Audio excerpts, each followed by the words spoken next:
Okay guys, welcome back to another YouTube video. In this video we're going to talk a little bit about bulbs. So what we're going to do is we're going to take an imp with standard bulbs and we're going to go and take some videos of it in the dark, and then we're going to upgrade to these LED bulbs and then we're going to do some comparison videos. So originally from a factory the imp would have come with something like this, which is called a sealed beam bulb, in the way that you can't replace the bulb because it's a sealed beam unit. And what a lot of people are doing nowadays is fitting these halogen headlights, which come with a standard H4 bulb that you can actually remove and replace. Unlike with these ones, if the bulb goes, you have to replace the whole beam. So this is what the standard H4 bulb looks like, and we're going to upgrade these to these LED ones, which I've fitted to my car before. And they are literally like night and day difference. So here's what they look like. Now the name of the company that sells these, I've got to remind myself, it's Classic Alternator and Regulator Conversions, I think is the name of the company.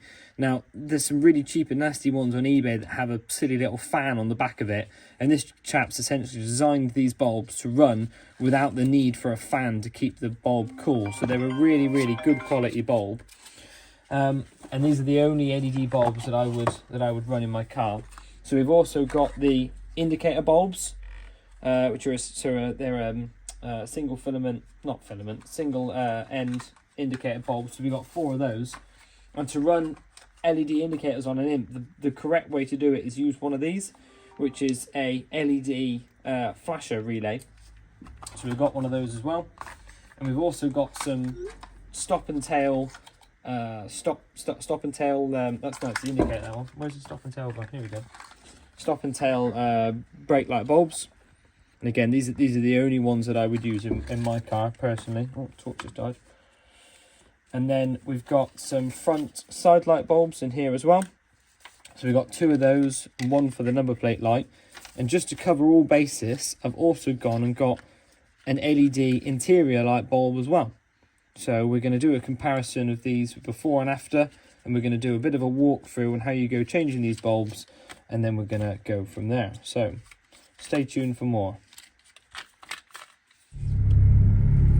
Okay, so we are now out in the imp, and this car doesn't have sealed beams in it. It's got halogen bulbs, H4 bulbs. So if you point the camera forward, you can see they're quite good as it is. So this is dipped beam, and this is main beam. So we can see here now, if we drive down this road, they are actually quite good bulbs already.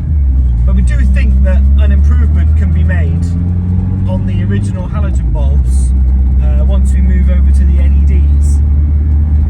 But these are definitely better than the sealed beam units that come from factory, that's for sure. Okay, so this currently we've got 1 indicator on, and this is the side lights on with just the standard original bulbs in. And as you can see, it's a bit like a candle night glow. So there's definitely going to be an improvement with these when we fit the LEDs. If I just put the headlights on, and we can see now, I'm not disputing the fact these are essentially very similar to modern car lights. So they are quite good, but again, there's still room for improvement there. We'll just give it a flash of main beam. What's this thing? There we go. Okay, if we come around to the back,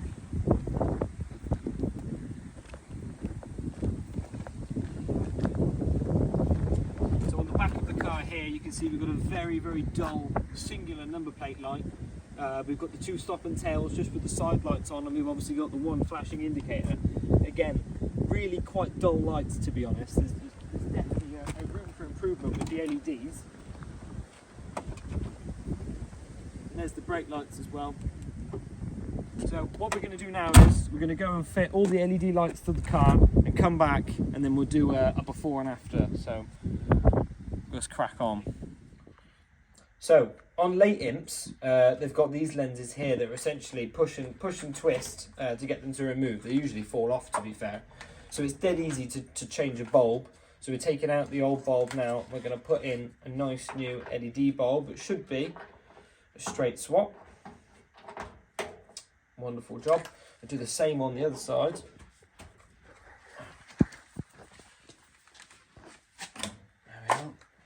The good thing about changing from these bulbs to the LED bulbs is it does reduce the draw on the alternator or dynamo, depending on which you're running. There we go. Right. Moment of truth. Is it 2 out of 2? Wow, what a difference! Look at that. That's amazing. Yeah, really happy with that. We'll just try the brake lights as well.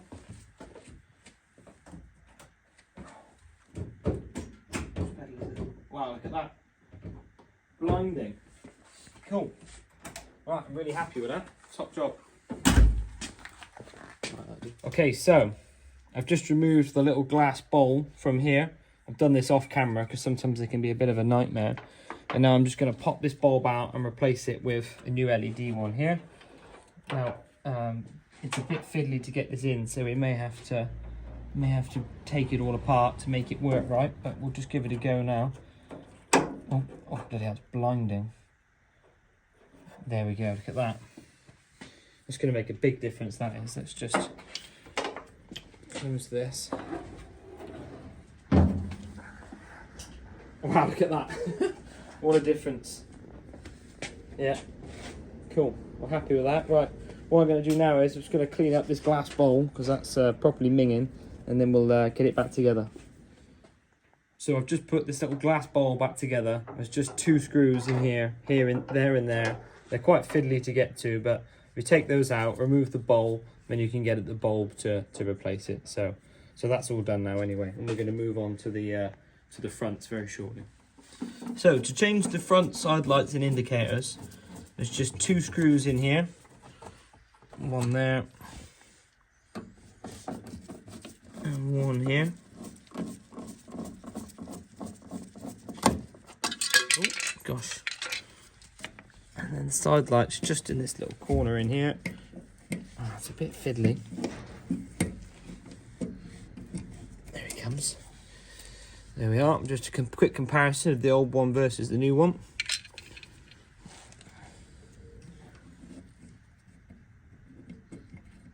There we go. Let's give that a go. Oh. Look at that. And unlike the rear one, this one is a more classic car glow. The rear one is in the number plate is quite a bright white. It's the only one I had in stock at the moment, but this one is a much similar classic car glow to the original one, which is what a lot of people like to see, to be fair. Right then, I'll quickly get this back together. I'll just do the other side. I'm going to come back to the indicators later, because it's a bit more involved in changing the indicators, which I'll explain later. If we compare it to that other one on that other side, we can have a bit of a comparison. I'll knock the lights off again.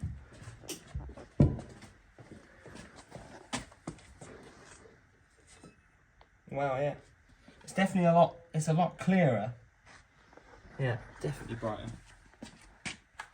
Cool. Do the same on this one. The whole lens is falling out.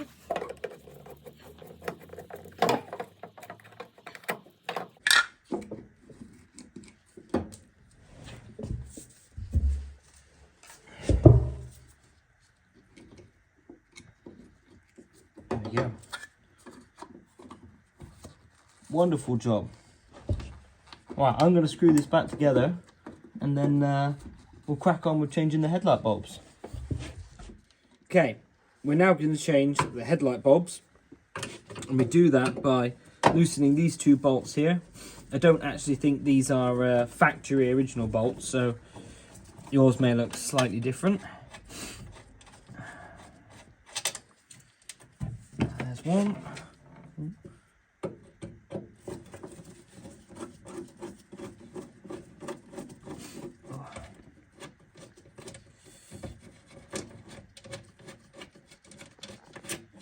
There's the other. Now there should be another little bracket down here, but this one doesn't have it. So I'm just going to carefully, should be another bracket on there, but this one's missing. So to get the light lens out now, there's 3 Phillips screws down here. These are the ones that are dead easy to drop and lose.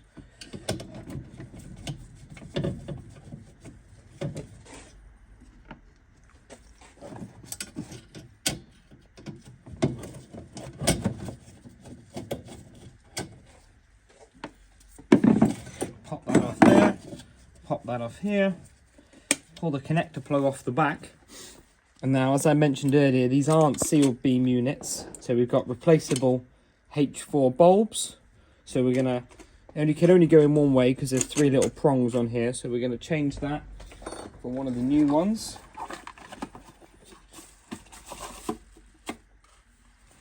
Bit cack-handed doing it one-handed, but there we go. Lovely new LED bulb in there.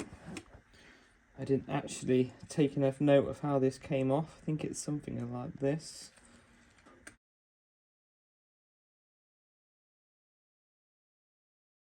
So once you've got the bulb in, you just bend these 2 bits of metal down here like that, and that one like that, and that's it.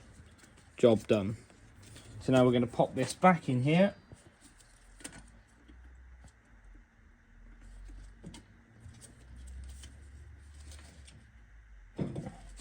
And we're going to line it up with the locating tabs in here.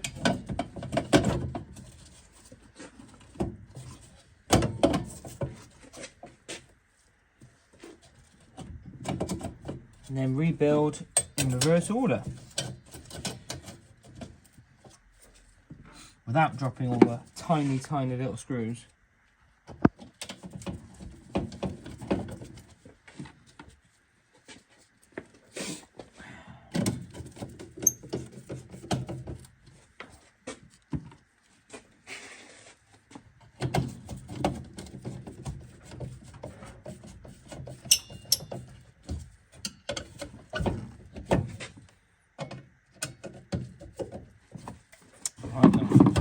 Carefully feed this back down here.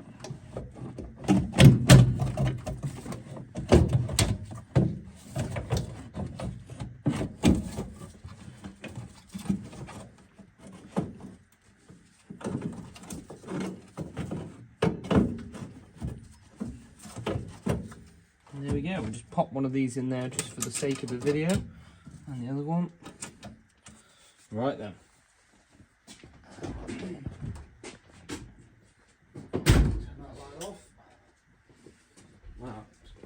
Stand back, let's have a look at that, Will. Oh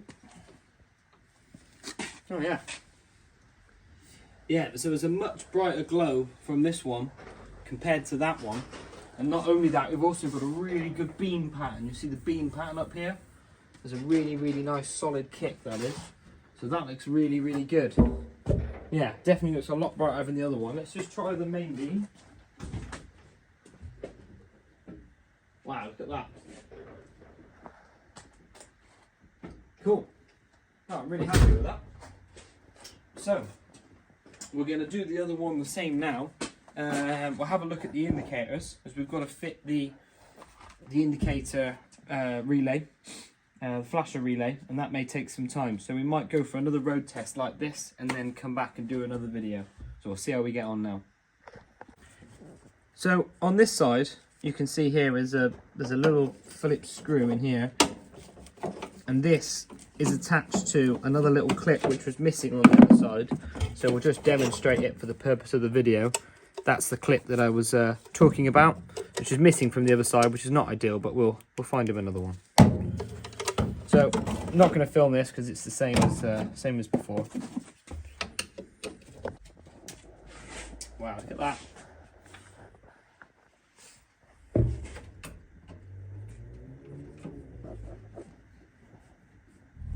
Okay, so we're out here now. We've got the LEDs in. Let's see what we think. Wow, look at that. I think the one on the right here is a little bit low down because it's missing that bracket at the bottom that we discussed. But yeah, these do seem a lot better. Go for a bit of main beam. The beam pattern is so defined. I am wondering if maybe the one on the left is a little bit high, the one on the right is a little bit low, so we may have to go and do do a bit of headlight alignment with the new bulbs in. I'll spin around now and we'll go and have a look at the lights from the outside. My editing must clearly be getting better because I've managed to do an overlay here, so you can see the video on the left is the after and the video on the right is the before. It's not quite a fair test because the screen's a bit dirty, but you can definitely see the difference. Okay, so LED side lights in here at the front. It's definitely a noticeable difference there. These are the classic car glow as well. They're not a bright white one, unlike if you come round to the back here. Unlike the number plate one at the back, which is a bright white, but it does make a big difference when there's only one bulb there in the middle. And these stop and tail lights, you're definitely going to be seen from behind. Let's just try the brake light here. Wow, look at that. That's loads better. Look at that. Whoever's in that house over there isn't going to be very happy. How does it look from the front wheels? Does it look good? Blinding. Well, it's definitely bright, isn't it? No, it's very bright. Just a tiny bit of headlight alignment to sort. I think that one's definitely at a funny angle compared to that one, but we can tweak that and then go from there. Hello YouTubers. So this video was recorded a few days later after all the other ones. I had an issue where I was struggling to get the indicators to flash once I got the LEDs fitted, and I still don't know why it wasn't working, but this is the correct way to do it. So I have removed the old flasher relay, which on a late imp lives up here under this steering cowling, and I have fitted a LED flasher relay, and I think they call it the ultimate flasher relay is what they call it. It's got 3 pins and a negative wire here. So, and it's got a great click to it as well, proper classic car click, which sounds a bit like an Anaraki thing to say, but it does make a difference. Now, I'm only using 2 pins, and that is because on a late imp, the indicator flasher telltale is sort of part of the circuit. So if you were using one of these on an early imp, you just need to connect that one to your telltale. I don't even know what I've done with the old one now. Here it is. So this isn't the original one from factory, I don't believe, because it says made in Taiwan on it. But it's only a 2-pin one, and it's all colour. It's got X and L on it. So I've literally just connected this up in situ. I'm going to try and hide it away in there somehow, which will be probably the most trickiest part of the job. However, it is pretty much a very similar size to the one that came out. So we're going to give that a go now then, and we'll report back once we're finished. Okay, so I tell a lie. I ran into another issue, and it was an issue I was having before where you'd indicate one way and all the indicators would come on, and it's an issue I've seen before, and it's to do with the printed circuit board on the back of here. The printed circuit boards, and these are a nightmare anyway. And basically the indicator, it takes some current through the indicator bulb, and it makes all the indicators come on like you've got hazard lights. But I found a fix at long last, and what I've done is I've removed the bulb and fitted, I'm not going to be able to get the camera, I fitted to the end of that brown and grey wire there. Here we go. You can just see it. I've just temporarily fitted a 501 bulb holder. Just there, it's temporarily fitted. As you can see, it's not in properly yet. I've fitted a 501 bulb holder, and I've connected that then to the 3rd pin on the hazard on the indicator relay, and that has made it so I can have the telltale working and all the indicators working and not flashing like hazard lights. So that is brilliant news. I've just got to fit that bulb holder to the back a bit better, and job's done.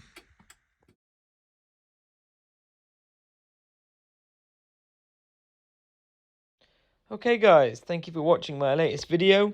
I'm still getting to grips with filming how-to videos. They're not quite as seamless as I'd like them to be.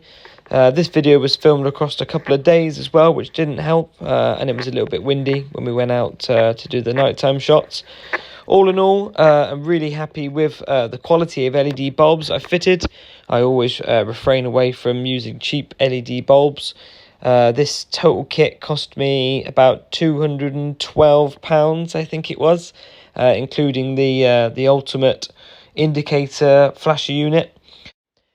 On the screen now, you can see the company that I bought these bulbs from, the classic dynamo and regulator conversions.